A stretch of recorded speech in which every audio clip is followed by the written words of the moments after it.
বিসমিল্লাহির রহমানির রহিম। হযরত উবাদা বিন সামিত রাদিয়াল্লাহু তাআলা আনহু রিওয়ায়াত করিয়াছেন, রাসূলুল্লাহ সাল্লাল্লাহু আলাইহি ওয়াসাল্লামের নিকটে সাহাবায়ে কেরামের একটি জামাতে বসিয়াছিলেন। তাহাদের সম্বোধন করিয়া তিনি ইরশাদ করিলেন, তোমরা আমার নিকটে এই কথার উপর বায়াত গ্রহণ করো যে আল্লাহ পাকের সহিত কাহাকেও শরীক করিবে না, চুরি করিবে না, জেনা করিবে না, দারিদ্রতার ভয়ে নিজেদের সন্তানকে হত্যা করিবে না, জানিয়া শুনিয়া কাহারও উপর অপবাদ চাপাইবে না, শরীয়তের হুকুমের ব্যাপারে আল্লাহ পাকের নাফরমানি করিবে না। তোমাদের যে কেহ এই অঙ্গীকার পূর্ণ করিবে তাহার পুরস্কার আল্লাহ পাকের দায়িত্বে রইয়াছে। যে ব্যক্তি শিরক ব্যতীত এই সবের কোন একটি গুনাহে লিপ্ত হইবে, অতঃপর দুনিয়াতে তাহার উপর উহার শাস্তির বিধান কার্যকর হইবে, যেমন হুদুদ, কিসাস, দিয়াত ইত্যাদি, তাহা হইলে এই শাস্তি তাহার জন্য গুনাহের কাফফারা হইয়া যাইবে।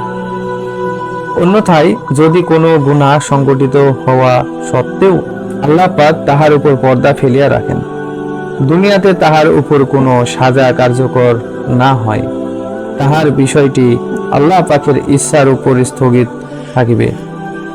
তিনি যদি চাহেন নিজ অনুগ্রহে আখিরাতে ক্ষমা করিয়া দিবেন অথবা আযাব দিবেন।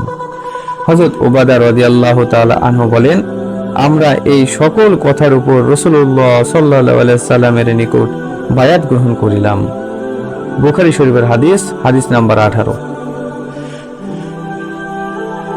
হযরত ইবনে আব্বাস রাদিয়াল্লাহু তাআলা আনহুমা রিওয়ায়াত করিয়াছেন, রাসূলুল্লাহ সাল্লাল্লাহু আলাইহি সাল্লাম ইরশাদ ফরমাইয়াছেন, ইসলাম হইতেছে তোমার নিজেকে নিজে আকায়েদ এবং আমলের ব্যাপারে আল্লাহ পাকের সুবর্দ করিয়া দাও। মুখে এবং অন্তরে সাক্ষী দাও যে আল্লাহ ব্যতীত কোনো মাবুদ নাই এবং তিনি ব্যতীত আর কোনো সত্তা উপাস্যের যোগ্য নহে। মুহাম্মদ সাল্লাল্লাহু আলাইহি সাল্লাম আল্লাহ পাকের বান্দা এবং রাসূল। নামাজ কায়েম করো, যাকাত প্রদান করো। মুসনাদে আহমদ 1 নম্বর খণ্ড 319 নম্বর হাদিস।